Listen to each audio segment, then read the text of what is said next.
안녕하십니까. 여러분, 이제 94회 전산세무 1급 실무 시험 문제 풀이부터 해보도록 하겠습니다. 전산세무 1급이 범위가 좀 높지요.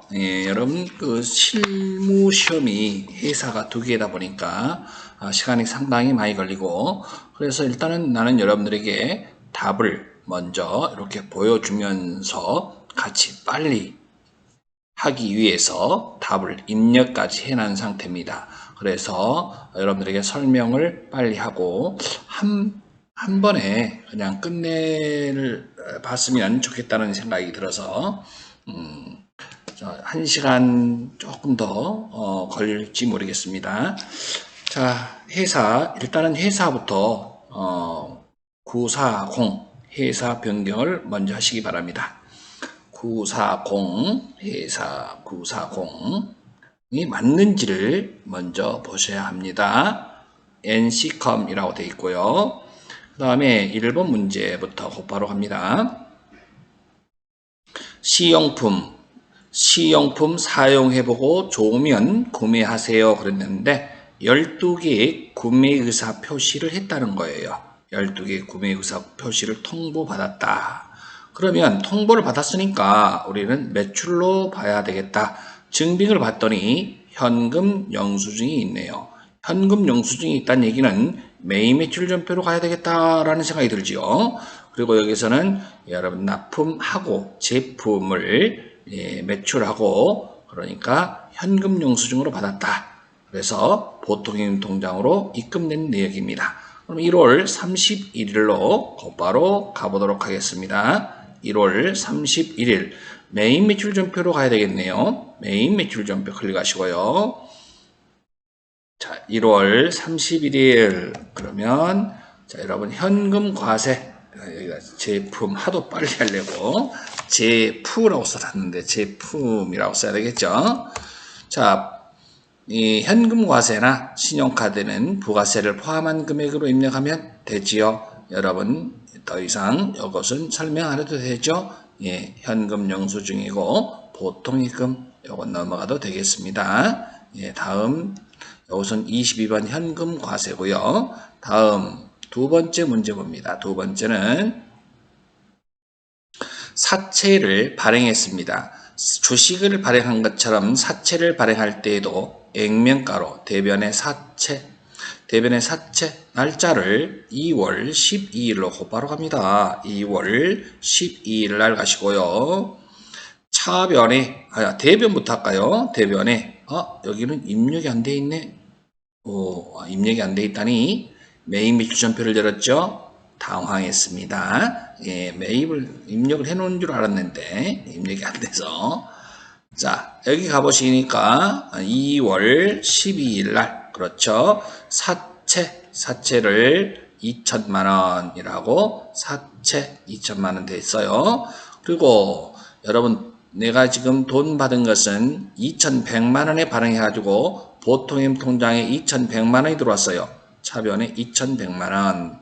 그런데 수수료를 여기서 여러분들이 주의할 점이 수수료를 현금으로 지급했다 그랬어요.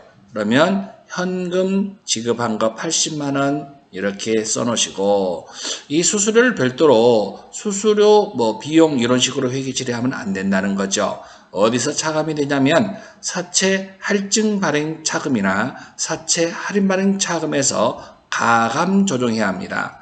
그러므로 사채 할증 발행 차금 차이나는 금액이 바로 얼마가 나옵니까? 20만 원이 바로 사채 할증 발행 차금이 되겠습니다.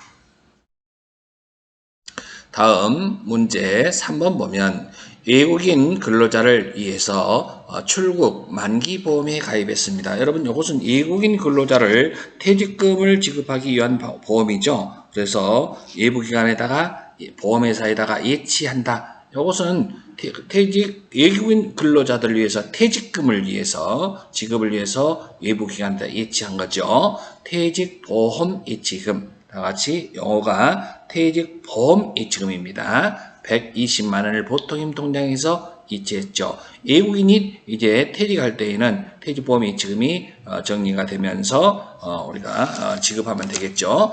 퇴직보험 예치금, 지금은 지급할 때는 퇴직보험 예치금이라고 하시면 되겠습니다. 다 같이 뭐라고 한다고요? 날짜는 5월 31일로 가서요. 5월 31일, 5월 일반 전표가 맞나요? 5월 31일 부가세와 관련이 없으면 차변에 퇴직보험 예치금, 대변에 보통예금이라고 말입니다. 입력해 놓은 걸 보여드린 거고요. 다음 여러분 4번 가봅니다. 이제 4번을 봤더니 당사는 7월 3일에 우리은행에 제품을 공급했습니다. 구매 확인서를 발급받아 7월 5일에 제품을 납품하였다. 대금은 보통예금으로 수령하였으며 전자세금 계산서는 부가세법 규정대로 공급 시기에 발급하였다.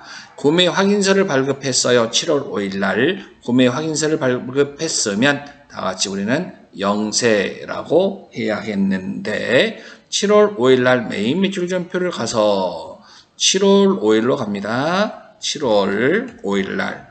자, 12 영세가 맞나요? 예, 12 영세고요. 제품 금액은 얼마요? 3천만 원. 그리고 거래처는 우리 상사고요. 전자 여러분 전자 세금 계산서니까 여기다 1번이고요. 분계 유형은 혼합으로 체크하시고요. 그리고 보통예금으로 수령했다 그랬습니다. 그러면 하단에 보통예금 당연히 부가세가 없죠. 예. 영세니까 말입니다. 예, 다음은 이제 문제 2번부터가 이제 여러분들에게 어떻게 출제되느냐에 따라서 합격 여부가 달려지죠. 예, 다음 문제 2번 보시겠습니다. 다음 주어진 요구사항에 따라 부가세 신고서 및 부속서류를 작성하라. 다음의 자료에 근거하여 매입매출 전표에 입력. 여러분 분계는 생략하라 그랬네요. 분계는 생략하래요. 예정신고 누락분을 반영하여 일기 부가세 신고서의 확정신고에 반영하라.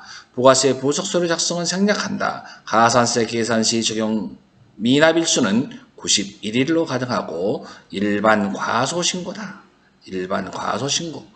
그러면 지금부터 입력을 해 볼 건데요. 자, 2월 18일 날 예정신고 누락이 여러분 카드로 결제했대요. 그러면 우리는 지금부터 매입 매출 전표에다가 먼저 입력을 해 봐야 되겠습니다. 매입 매출 전표에 입력하러 갈까요? 매입 매출 전표 입력하러 갑니다. 2월을 가보고요. 2월 18일 그러면 카과 그런데 여러분 여기에서는 내가 카드라고 해놨는데 550만원 입력하면은 착 나눠주죠. 그 다음에 거래처는 진영 상사하고요. 분기 없음이라고 했으면 이거 0번을 쳐야 됩니다. 아예 하단에는 분기를 하지 말래요. 0번. 여기서 중요한 건 이제 분계를 했든 안 했든 자 우리가 여기서 분계를 하지 말라 그랬으면 분계 안 하는 게 좋아요. 왜냐하면 출제자가 요구한 대로 우리 수험생들은 그대로 해줘야 되기 때문에 여기다가 분기하면 하지 말라는 거예요. 그러면 분기 없으면 하단에 보시면 0번 있죠? 분기가 없으면 0번. 여기다가 하단에 분기 없음이 0번이에요. 이렇게. 그러니까 여기다가 0 치면 여기가 다음으로 넘어가 버려요. 분기 화면이 안 보이죠? 분기 없음이라 그랬기 때문에 그렇습니다. 그러면 여기서 이제 중요한 건 뭐냐면 확정신고 때 반영을 해줘야 되는데 여러분 간편집계라고 보이나요? 예, 간편집고 옆에 역삼각형을 클릭하면 예정 누락분이라고 뜰 거예요. 클릭.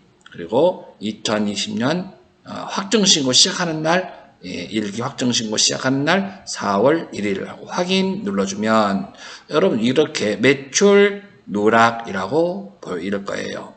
다음은 3월 28일 날은 원재료를 매입했고요. 현금 영수증이라는 증빙을 갖고 있습니다. 현금 영수증 그러면 3월 28일 날 가볼까요?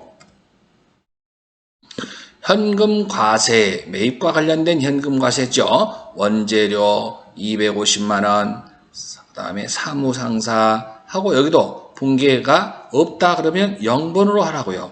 분기 없음으로 표시하면 더 쉽죠. 그런데 여기서도 여러분 있잖아요. 반드시 뭘 해야 됩니까? 좀 전에 이야기했던 역삼각형 간편집계 요거 클릭하면 어디로 가야 된다고? 예정 누락분 그리고 확정신고 시작한 개시일 4월 1일 이렇게 해주시고 확인 누르시면 되겠습니다. 예, 그러면 이게 이제 부가세 신고서에 자동으로 반영되지 않겠습니까? 예, 그러면 여기다가 이제 부가세 신고서, 확정 신고서에 작성하시오 그랬습니다. 가산세도 계산하라 그랬어요.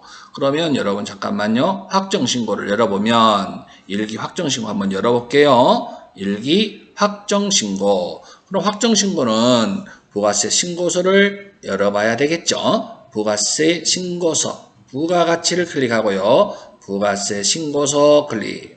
일기 확정인가요? 4월 1일부터 6월 30일까지를 가고요. 예. 자, 그러면 예정신고 누락에 지금 자동으로 들어왔다는 거지요. 여기에 500만원과 매출 500만원과 매입 그 밖에 250만원. 그래서 매출세액 누락된 게 얼마예요? 50만원과 매입세액 25만원이 있다는 거예요. 여기서 뭐까지 계산하라 했어요? 가산세까지 계산하라 했습니다. 그러면 가산세를 계산하러 가야 되겠죠? 가산세를 계산할 때에는 여러분 여기 몇 번으로 가야 할까요? 예, 26번 여기 세액란에 클릭하면 가산세로 들어올 수 있습니다. 자, 여기다가는 여러분 신고 불성실 란에 일반 과소신고 클릭. 자, 매출세액에서 매입세액을 빼니까 납부할 세액은 25만원이었어요. 25만원 곱하기 일반 과소신고는 10%, 무신고는 20%. 여러분 무신고라 그러면 20%를 해야 되는 거예요. 그리고 1개월 이내 여러분 3개월 이내 1개월 이내는 90%고 3개월 이내는 예를 들어서 75% 할인해주고 있죠. 그러니까 25%를 곱하면 얼마 나와요? 6,250원 직접 해보셔야 됩니다. 직접 해보셔야 합니다. 6,250원이 나온지. 그 다음에 납부 지연 가산세, 납부 지연 바로 밑에 있습니다. 똑같이 납부할 세액 25만원 곱하기 미납일수가 91일인데 여기는 일기 확정 신고, 여기다 우리가 엔터 치고 91일 곧바로 그냥 여기다 91일 쳐도 되지만 91일이 어떻게 나왔는지를 계산 한번 해보자는 거죠. 2020 우리가 일기 예정 신고는 언제까지 합니까? 4월 25일까지 납부해야 돼요. 그런데 이때 안 했어요. 그러면 우리가 일기 확정 신고를 언제까지 하죠? 2020 07월 언제? 25일까지요. 그러면 이렇게 해서 일기 예정 신고는 91일 나오네. 그러면은 이익이 예정 신고 누락 그러면은 참고로 92일 나온다라고 이해하시면 훨씬 빠르겠습니다.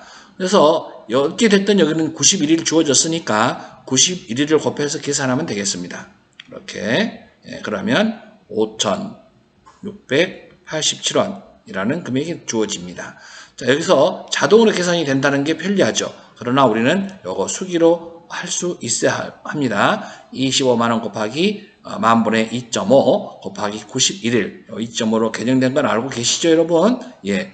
그 다음에 반드시 여러분들은 확인해야 돼요. 가산세 중에서요. 영세율 누락된 거 있는가? 요거 과세표준. 그 다음에 지연 발급이나 지연 수치, 그 다음에 지연 전송이나 미전송이 있는지 반드시 체크하고 그런 거와 관련된 것이 없으므로 여기는 간단하게 가산세 여기에서 끝나는 겁니다. 다음. 자, 이제 여러분 2번 문제 보시면 다음 자료를 보고 이익이 확정신고 기간에 공제받지 못할 매입세액 명세서의 납부세 또는 환급세액 재계산 탭을 작성하시오. 단 예정신고는 세법에 따라 적정하게 신고되었다고 가정하고 불러오기는 데이터를 무시하기로 한다. 재계산입니다. 재계산. 그러면 여러분 재계산 지금 보시니까 일기가 2018년 일기가 있고요. 자, 이기 2019년 일기, 2기, 2020년 일기, 2020년 2기가 있어요. 자, 여기서는 입력을 해야 되는 것이 있고 입력해서는 안 되는 게 있습니다.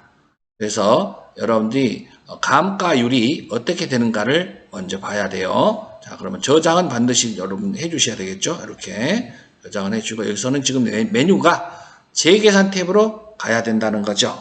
재계산 탭으로 가보도록 하겠습니다. 자, 재계산 탭은 어디로 가야 됩니까? 재계산.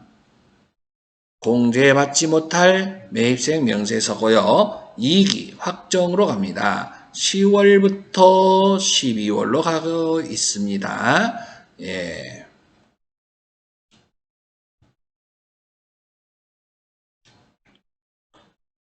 (10월부터) (12월) 예.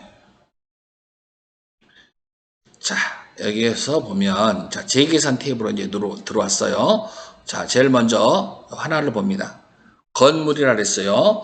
건물, 구축물, 여러분 감가율은 5%지요. 기타 자산은 건물, 구축물 빼놓은 나머지는 감가율이 25%고요. 그러면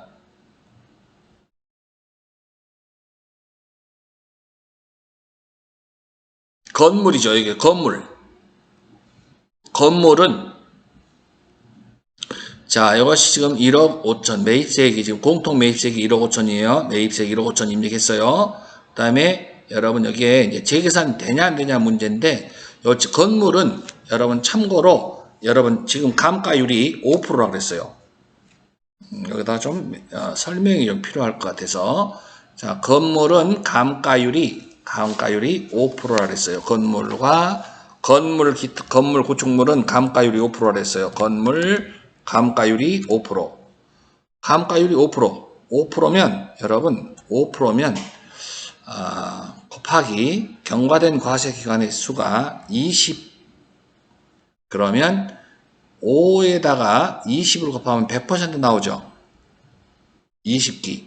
100%가 나옵니다.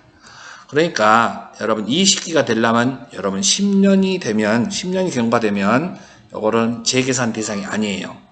10년 이내면 재계산을 하는 거 맞고요. 그 다음에 나머지 기타 자산은 감가율이 25%라 했어요. 그러니까 우리가 이제 전산세무 1급 정도 되면 이 감가율을 계산하는 것 좀 알아야 되겠죠. 자, 건물은 몇 년, 그러니까 10년 이내 감가상각을 하는 거죠. 그 다음에 여기는 기타 자산 같은 경우는 곱하기 25% 감가율이니까 경과된 과세기간의 수가 4기라고 해야 되겠네. 4기. 여기는 20기가 되고, 그럼 4기면 여러분 몇 년이야? 2년이라고 보시면 돼요. 2년. 1년에 2기 과세기간이 있으니까, 그러니까 25% 곱하기 4 하면 여러분 100%가 주어지죠. 그러니까 지금 여기서는 건물은 2018년이고 지금은 여러분 2020년이에요. 아직 10년이 경과되지 않았기 때문에 재계산 대상 100% 지나지 않았어요. 재계산 대상이 되는 거고요. 그 다음 여기 바로 밑에 화물차가 있어요. 화물차는 2년이 경과됐다라고 아셔야 됩니다. 화물차는 2년이 경과됐다. 이해가 갑니까? 왜요? 여러분 2년이라고 하는 것은 과세기간이 몇 개의 과세기간이냐 하면 4개의 과세기간이 지나면 끝나는 거예요. 자, 2기 하나, 그 다음에 1기, 그 다음에 19년 2기, 2020년 1기, 2년이 지난 거예요. 그러므로 요거 입력하면 틀려요, 여러분. 입력하면 틀려요. 왜 입력하면 틀린지 아시겠습니까? 화물차는 2년, 즉 100% 지나 벌써 경과율이. 자, 다음 여러분 요 바로 밑에 업무용 소형 수용차를 취득했어요. 여러분 소형 수용차를 구입하면 불공이죠. 공제를 받은 거에 대해서 우리가 면세가 차지한 비율만큼 불공제할 거냐, 면세가 증감 비율에 따라서 추가적으로 불공제할 거냐라는 문제를 푸는 건데, 불공은 아예 여기다가 입력하면 안 됩니다. 입력할 필요가 없는 경우죠. 예. 그러면 지금부터 요거 기계장치하고 건물 2개가 남겠는데 한번 입력을 해보도록 하겠습니다. 자, 참고로 여기 보세요. 재계산을 하려면 우리는 이런 걸 알아야 되죠. 자, 여기가 전체 공급가액이 6억과 2억 두 개 더하면 8억이죠. 8억분의 면씨가 차지하는 게 그럼 25%라고 적어놓으세요. 25%. 그 다음에 여기는 두 개 더하면 10억이죠. 10억분의 면씨가 차지하는 건 2억 2천. 그럼 22%. 그럼 여기가 면씨가 차지하는 것은 두 개 더하면 총 12억 중에 면세는 3억. 그러면 25%. 그 다음에 여러분 2억 4천. 그 다음에 두 개 더하면 10억. 10억분의 2억 4천. 면씨가 차지하는 것은 24%. 그 다음에 여기가 8억 4천, 3억 6천. 두 개 더하면 12억. 12억분의 면씨가 차지하는 건 3억 6천. 그 다음에 면씨가 차지하는 것은 비율은 30%. 지금 요거 왜 계산하는지 아시죠? 예. 지금 두 개 더하면 총 12억에서 면씨가 차지하는 건 3억. 그래서 25%. 그래서 지금부터 여러분 있잖아요. 감가, 여러분 유를 보려고 그러는데,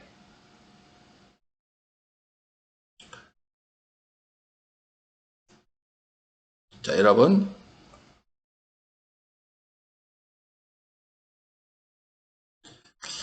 여기가 이제 25%였어요. 여러분 25%. 다음 과세 기간에 재계산을 했냐 안 했냐를 봐야 돼요. 25%, 5% 이상 차이가 나야 재계산을 하는데 재계산 했다 안 했다? 안 했어요. 안 했어요. 왜요? 5%가 이상 차이가 안 나요. 그 다음에 25%와 25% 재계산 했다 안 했다? 재계산을 안 했다. 이것도 안 했다. 왜요? 5% 이상 차이가 안 나잖아요. 그 다음에 여기 기준이 지금 안 했으니까 계속 기준이 여기하고 기준이 되는 거예요. 그러면 25%하고 여기 24%하고 재계산했다 안 했다? 여기도 안 했네. 그럼 재계산을 지금 계속 안 한 거예요. 그럼 기준이었던 거냐 이 말이에요. 요거다 이 말이에요. 요거 지금 요거하고 지금 2020년 1기랑 비교해봐요. 25%랑 30%랑 5% 차이 났네요. 그러면 재계산을 했다. 그러면 직전 연도가 바로 대상이 30%로 바뀌어 있다는 걸 알아야 합니다. 직전 과세 기간은 몇 프로라고요? 30%. 여러분 이거 수준 있어요. 30%. 그러면 자 이제 2020년 2기예요. 총 12억 중에 면세는 3억인데 25%예요. 그러면 30%와 25%를 비교하는 겁니다. 왜? 바뀌어 있으니까. 만약에 여기가 재계산이 안 됐다. 여기 만약에 재계산 안 했다. 여기 예를 들어서 5% 이상 차이가 안 났다. 그러면 직전이 요거가 되는 거예요. 요거와 두 개를 비교하는 거라고요. 그런데 자 여기서는 30%가 25%로 바뀌었으니까 면세가 차지하는 비율이 증가했어요? 감소했어요? 5%만 알고 있으면 안 되고요. 얼마가 마이너스 5% 감소됐다. 이렇게 이해하셔야 됩니다. 마이너스 5%입니다. 증감 비율에서 그러면 지금부터 직전 과세 기간에 여러분 공급가액은 여기 있는 2020년 1기가 된다는 겁니다. 왜요? 재계산을 했기 때문에 대상이 직전이 요거가 되는 거예요. 만약에 여기서도 재계산을 안 했다 그러면 직전이 여기 안 한 거 다 놔두고요. 어떤 거냐면 요거가 되는 거예요. 직전 과세 기간이. 그래서 여기서는 단기 공급가액은 요거가 될 거고요. 직전 과세 기간은 2020년 1기가 된다는 겁니다. 자, 그러면 지금부터 어떤 거 하나씩 입력해 볼까요? 자, 건물 구축물 1번을 하고요. 여기 1억 5천 들어와야죠. 취득 연월 2018년 다 같이 매월 2018년 6월 1기라고 적어 놓으세요. 자, 여러분 여기서 경감률, 체감률 5% 자동으로 나왔고 여기서 경과된 과세 기간의 수 여러분 이게 키포인트인데 경과된 과세 기간의 수 구하는 게 키포인트라 그랬습니다. 그러면 이것을 계산하는 걸 잘 보시기 바랍니다. 자, 여러분 2018년부터 2018년 쭉 2020년 2기까지 가볼게요. 2018년, 그 다음 2019년, 2020년, 2018, 2019, 2020년. 어이구, 간격을 너무나 떨어뜨려 놨네. 자, 이렇게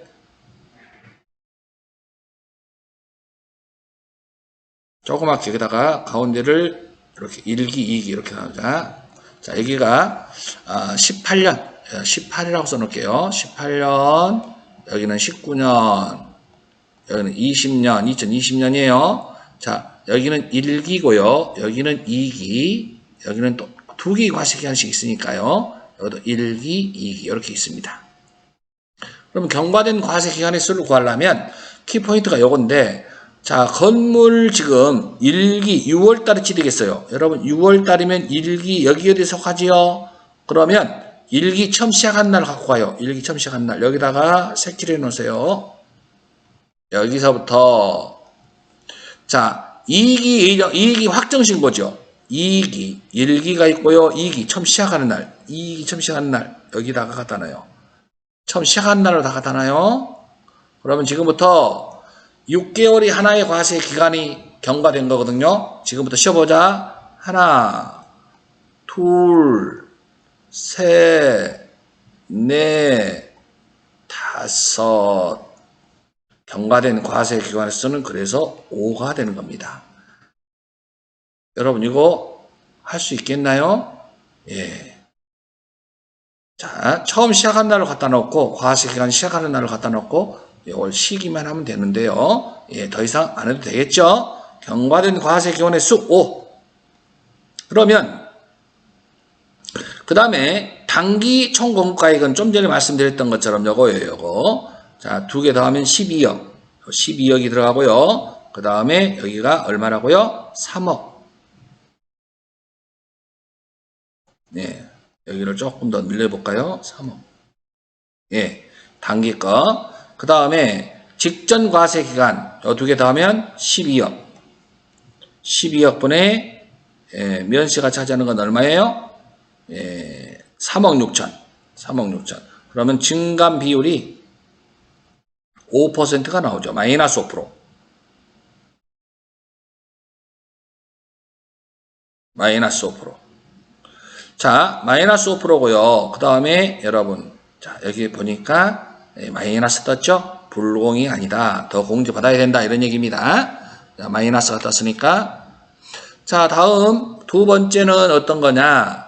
자, 여러분 이제 첫 번째 건물 했고요. 화물차는 2년이 경과됐으므로 이것은 재계산 대상이 아니다. X치라는 거죠. 그 다음에 업무용 소형 승용차를 구입했던 건 불공이기 때문에 입력하면 안 된다. 다음 이제 하나 남았는데 기계장치를 취득했대요. 자, 얼마짜리입니까? 2천만원. 다 같이 2천만원. 매입세액 2천만원. 자, 그 다음에 구입이 2019년 10월. 경과 체감률 25%. 이것도 경과된 과세 기간의 수를 구해볼까요? 자, 2020 몇 년이에요? 2019년 여기가 이제 1기가 있고요. 2기가 있겠지. 20년 1기가 있고 2기가 있겠죠. 예. 그런데 몇 기에 취득했나 봤더니 10월이면 여러분 몇 기에 해당돼요? 여기는 1기고요. 여기까지는 1기, 여기까지는 2기. 2기에 시작되죠? 여기다 3기, 여기가 1기, 여기도 2기 이렇게. 그러면 10월 달이면 2기에 해당되죠. 여기 10월 달에 이 정도 있겠는데 처음 시작한 날 갖다 놓으라고요. 처음 시작한 날 여기 2기 처음 시작한 날로 2기 처음 시작하는 날로 갖다 놔요. 다음 여기도 2기 확정신고 2020년 2기 처음 시작하는 날 여기 아닙니까? 여기 처음 시작한 날로 갖다 놓고 지금부터 시기만 하면 돼요. 하나, 두 개 경과된 과세 기간의 수는 2가 되는 거예요. 예, 이제 할만하시죠? 오케이. 그러면 여기서 경과된 과세 기간의 수는 2고 그래서 경감률이 50%라는 거예요. 이것도 경과된 과세 기간의 수가 4가 돼버리면 100% 지나버리죠. 그러면은 이제 그 지나버리면 안 한다는 거죠. 재계산 대상이 아니다. 자, 그러면 여기도 똑같죠. 이제 단기의 총 공급가액은 12억. 그 다음에 면세가 차지하는 건 3억. 똑같이 여기도 12억. 그 다음에 3억 6천. 그래서 증감 비율이 마이너스 5%. 그래서 50만원 마이너스 떴습니다. 요 두 개만 해주는 이유를 여러분들은 이해하셔야 되겠습니다. 그리고 반드시 숙달해서 연습 좀 해보셔야 됩니다. 다음. 예, 한 문제가 설명이 꽤 길었어요. 예. 다음 문제 3번 하는데 시간 꽤 가는 것 같은데 3번 가볼까요? 3번 다음은 결산정리사항에 대하여 결산정리 붕괴를 하거나 입력을 하여 결산을 완료하시오. 당사는 근로자들의 복지를 위해 확정기여형에 가입했습니다. 기여형은 여러분 퇴직급여라고 하죠. 기여금 2천만 원을 보통예금 계좌로 이체했습니다. 그리고요 판매부서 직원에 해당되는 금액이 800만 원. 그러면 판관비가 800이고 나머지 1200만 원은 500번대에 해당되는 거다. 제조부서. 요건 껌이다. 그쵸? 너무 쉬워요. 이런 문제가 보면 그냥 행복하죠 여러분은. 자, 12월 31일 일반전표를 가셔야 되겠습니다. 일반전표 12월 31일을 열어주시기 바랍니다. 일반전표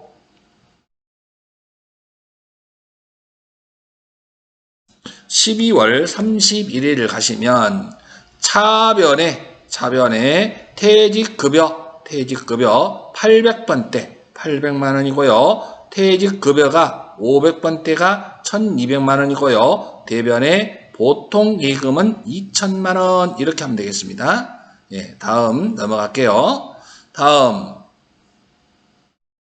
7월 1일에 신축한 다음에 관리 및 영업용으로 사용하는 건물을 기업회계 기준에 따라 정액부로 감가상각비를 계상하시오 그랬습니다. 자, 정액법으로 계상하라 그랬어요. 정액법. 그러면 자 봅시다.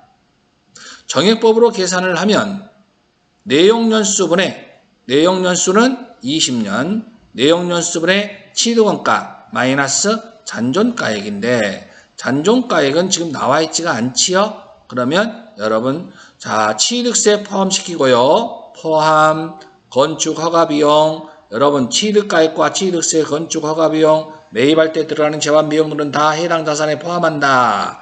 재산세는 보유함으로써 생기는 재산세죠. 그 다음에 지체상금 이런 것도 전부가 다 포함 대상이 되는 게 아니죠. 이런 것들은. 자, 그 다음에 여러분 여기 그러면 이걸 다 더하면 3억 3천만 원이 나오네요. 3억 3천만 원이 자 건물 가액이 되는 거고요. 그 다음에 내역연수는 20년 그리고 여러분 7월 1일에 신축했으니까 지금 6개월 동안 사용했다. 업무에 사용한 것만 그러면 6개월은 12분의 6 하니까 825만 원이 되겠죠. 여러분들 요거 회계 처리하는 방법은 12월 31일 일반전표에 가가지고 차변의 감가상각비, 대변의 감가상각 누계액 직접 해도 되고요. 우리는 요것을 어디 가서 건물을 찾아야 되겠다. 그죠? 결산 자료 입력 가서 하자고. 결산 자료 입력을 열어보도록 하겠습니다. 결산 자료 열어서 1월부터 12월을 열어서 내가 입력한 거 아니면 아니요를 눌러야 합니다. 자, 그 다음에 뭐에 대한 감가상각이었더라? 뭐에 대한 거예요? 예, 건물, 그 다음에 영업부니까 판매비와 일반 관리비에 가서 건물을 찾아서 방금 금액이 얼마였습니까? 825만원, 825만원. 여러분들은 어떤 게 더 편리한지 여러분들이 알아서 스스로 하셔도 됩니다. 그래서 이제 존표 추가하면 되는 거예요. 존표 추가, 예. 자, 다음. 예, 또 있네요. 자, 3번. 대표이사에게 일시적으로 자금을 대여하고 있다. 당해 대여금에 대한 이자를 결산에 반영하려고 한다. 다음에 가지금 등 인정이자 조정명세서 여러분 법인조정에서 나와야 되는데 그죠? 가지금 인정이자 조정명세서를 참조하여 회계 처리를 하라. 여기에 보니까 인정이자가 이렇게 나와 있네요. 여러분 회사에서 계상해야 할 금액 이것은 우리가 아직 받지 않았다. 그래서 이자는 수취하지 않았다. 그랬으니까 다 같이 미수, 수 다음에 뭐가 와? 수익. 그리고 대변에 수익의 이름 뭐가 와? 이자 수익이 오는 거죠. 요 금액을 그대로 대입만 시키면 되겠습니다. 자, 그러면 지금부터 12월 31일 날 가셔가지고서 입력하는 모습을 보면은 12월 31일로 가서 차변에 미수 수익 이렇게 1376만 2295 대변에는 그 수익의 이름이 이자 수익입니다. 예, 여기까지 되셨나요?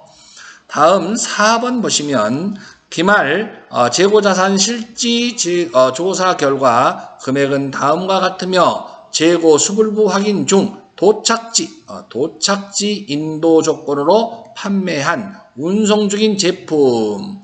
여러분 지금 도착지 그랬어요. 도착지 그러면 도착을 해야 매매가 이루어지는 거거든요. 우리는 여러분 무슨 입장인가 봐봐요. 도착지 판매한.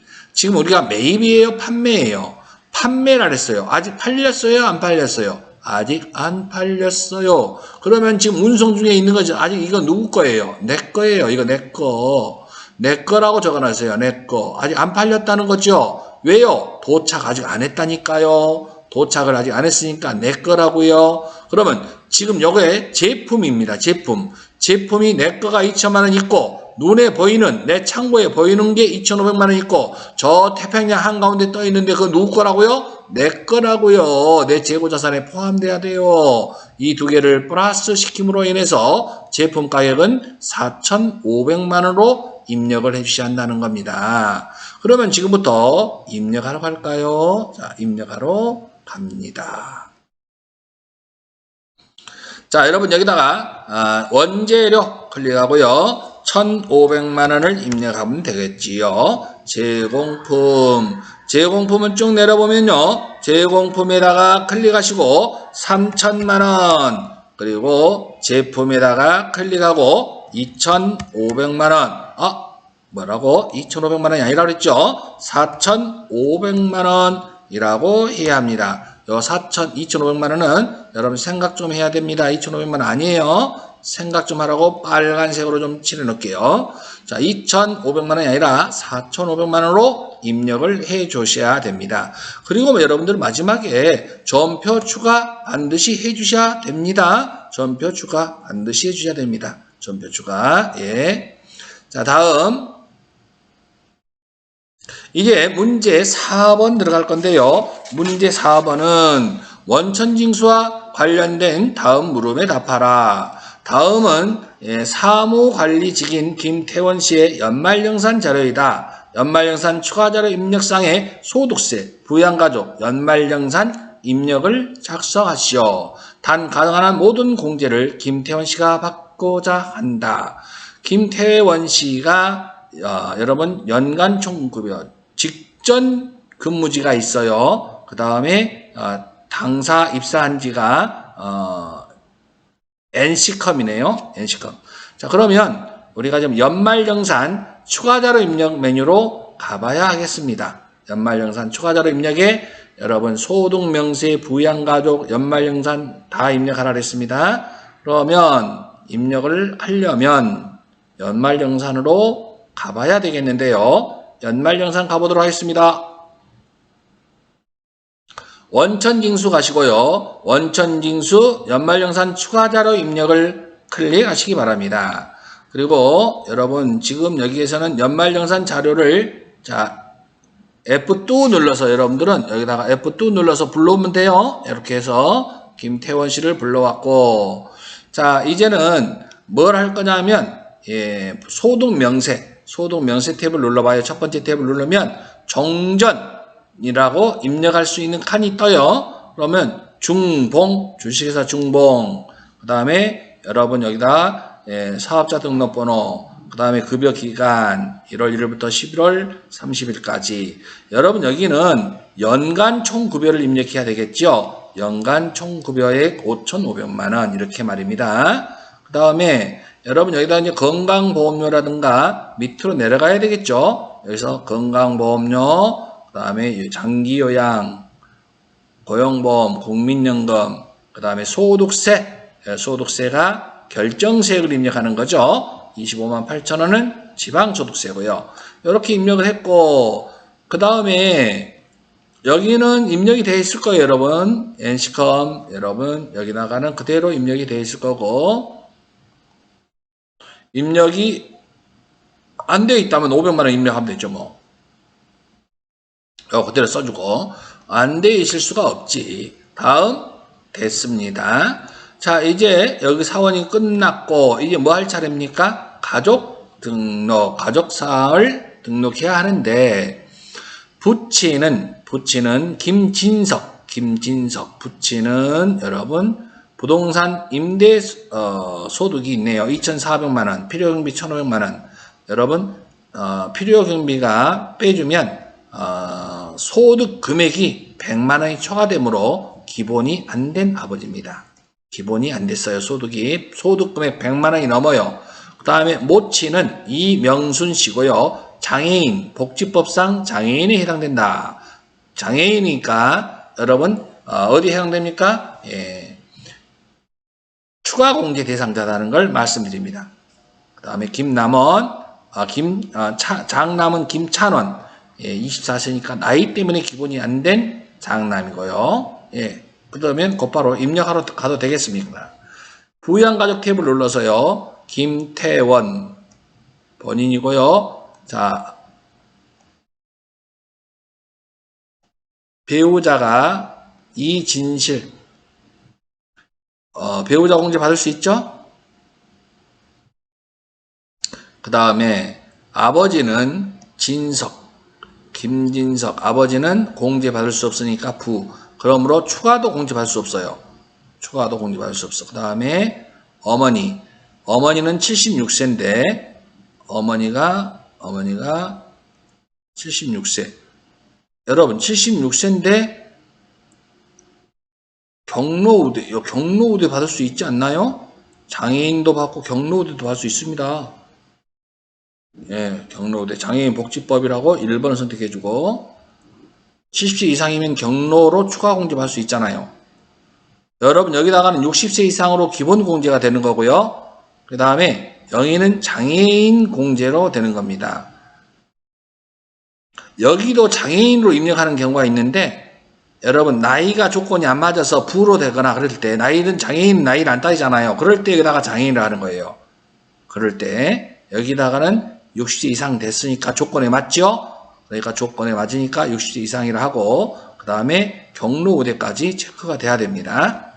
다음 장남은 보니까 김찬원인데 나이가 24세예요. 김찬원, 예, 공제받을 수 없다 해야 됩니다. 다음 김가영, 예, 공제받을 수 있습니다. 예.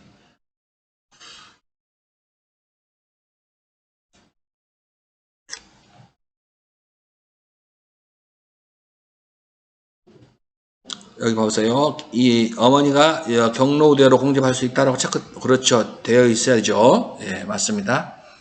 예, 잘했어요. 다음, 예, 보니까 이제 추가자료 입력이에요. 연말정산 추가자료 입력이에요. 보험료는 여러분, 두 개 다 공제받을 수 있습니다. 저축성 보험이 아니면 다 받을 수 있어요. 자, 본인 거니까 84만원과 36만원을 더해봐요. 그럼 120만원 나오죠? 120만원을 보험료란에다가 입력을 해볼까요? 보험료란에 연말정산 자료 입력으로 가볼까요? 연말정산 추가자료 입력으로 가서 연말정산 추가자료 입력에 가서 어디로 가면 돼요? 보험료. 예, 여기다가 얼마 입력하라고? 120만원을 여기다 입력합니다. 120만원을 입력하고요. 다음 모친 장애인 전용 보험료. 장애인 전용료 바로 밑에 120만원. 그 다음에 배우자는 일반 보험료 100만원. 아까 120만원 있었는데 요 100만원까지 더하니까 220만원이 되는 거 맞습니다. 예. 다음 의료비. 자, 의료비는 부친의 상해 사고로 치료비, 의료비는 나이와 소득 금액 따지지 않는다 그랬죠? 600만 원. 실손보험 수령액이 200만 원 있으니까 그거 빼고 실제로 얼마 받을 수 있다? 400만 원을 공제받을 수 있다. 의료비 더블 클릭, 그리고 65세 이상 여기다가 400만 원을 입력해 주면 되겠습니다. 다음 모친의 휠체어 구입비 장애인란에다가 50만 원을 입력해 줍니다. 그 다음에 장남의 시력 보정용은 한도가 50만 원이니까 그 밖의 공제 대상 50만 원을 여기다 입력해야 됩니다. 60만 원 입력하지 마시고요. 50만 원을 입력하시기 바랍니다. 다음요. 교육비가 본인은 대학원 교육비까지 다 가능합니다. 그러면 여기다가 교육비 더블 클릭을 해볼게요. 본인에다가 1000만 원 그대로 입력했죠. 본인 1000만 원. 다음 대학교는 지금 얼마냐면 더블 클릭 해보면 자 여기에 배우자가 600만 원 있어요. 그러면 600만 원 공제 받을 수 있죠. 그 다음에 장남 대학교 900만 원인데 여러분 취업 후 상환 학자금 대출이 있어요. 학자금 대출을 받은 것은 공제 받을 수 없어요. 이것은 이제 언제 공제 받을 수 있냐면 상환할 때 그때 공제 받을 수 있는 거고 지금 학자금 대출로 수업료를 납부했다. 그것은 공제 대상은 아니다. 그러면 그거 빼니까 700만 원이 되는 겁니다. 여기다가 각각이니까요. 각각 900만 원까지 한도니까 여기다가 각각 한 명당 각각 입력을 해주셔야 됩니다. 다음 또 누가 있냐면 고등학교 수업료. 고등학교는 초중고 여기를 더블 클릭해야 합니다. 그러면 고등학교 수업료는 200만 원 플러스 교복 구입비는 한도가 1인당 50만 원입니다. 현장 체험 학습비는 한도가 30만 원입니다. 그러면 여러분 280이 여기가 들어가야 할 내용입니다. 자, 이렇게 해서 280만 원까지 입력이 끝났습니다. 여기까지 됐고요. 다음은 다음 자료를 이용해서 이장우 씨의 퇴직금 계산을 하라 그랬습니다. 퇴직금 계산 계속 나오고 있네요, 여러분. 자, 그러면 가장 먼저 해야 할 게 퇴직금을 계산하러 가는데 퇴직일자를 가장 먼저 입력하는 겁니다. 퇴직일자를. 그러면 우리 지금 퇴직일자 입력하러 갈까? 하면 자, 퇴직일자를 한번 입력하러 갑니다.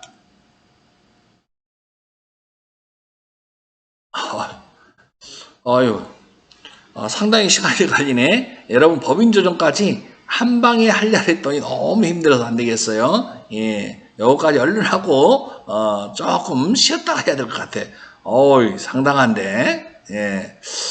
여러분도 힘드시죠? 조금만 참아요. 요거면 끝나요. 회사가 2개니까. 자, 지금은 퇴직금 계산하러 가야 돼. 가기 전에 어디 간다고? 사원 등록 가서 이 장부를 선택하고 거기다가 여러분 퇴사일자, 퇴사연월일 8월 31일 여기다가 8월 31일을 입력을 제일 먼저 해야 되는 거죠. 그리고 나서 이제 퇴직금을 계산하러 갑니다. 퇴직금 계산. 자, 여기다가 이 장부를 불러오는 거죠. 퇴직금 계산. 그 다음에 여러분 여기에 노동부 계산이라 그랬어요. 노동부를 선택하라고 그랬습니다. 노동부. 그러면 여러분 일평균 임금 나오고 여기다가 예상 퇴직금 나오죠? 2,545만 2,141원. 3개월치, 채 3개월치 평균 임금이 주어져 있고, 그 다음에 소득세 계산 눌러보면 소득세 계산한 내역이 이렇게 자동으로 나오고 있습니다. 뭐 특별한 거 없죠, 여러분? 자, 다음 가보면 이제 여기서 퇴직금 계산란에 가보면 여기서 노동부로 선택해 주고요.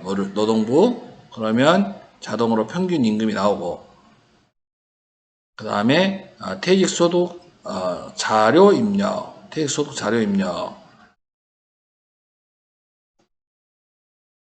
자, 과세 대상 금액을 입력이 좀 되겠는데 이것이 2,545만 2,141원. 퇴직금 계산. 방금 들어간 거 퇴직금 계산 있잖아요. 요거 예상 퇴직금 2,545만 2,141원. 과세 퇴직급여란에 들어와야 됩니다. 그 다음에 퇴직 소득 자료 입력. 여기 클릭하면 다 같이 여기 이제 퇴직금이 몇 월 달에 지급이죠? 8월이에요. 8월. 여기다가 8월을 입력을 해주시면 되겠습니다. 8월 근로를 선택하고요. 이 장호가 들어오죠? 예. 그러면 여기가 과세 퇴직급여만 여러분 들어오면 자동으로 계산이 됩니다. 요거 안 들어오면 여기다가 직접 입력을 해주면 되겠죠. 과세 퇴직급여. 그 금액은 우리가 좀 전에 우리가 프로그램에서 계산했던 것처럼 주어지고 있죠. 예. 자, 이렇게 해서 여러분 주어진 것까지 했고요. 여러분 도저히 문제 5번까지는 하기가 힘들어요. 그래서 5번은 잠시 쉬었다가 5번은 법인 조정 하도록 하겠습니다. 여러분 대단히 고생 많았습니다. 수고하셨습니다.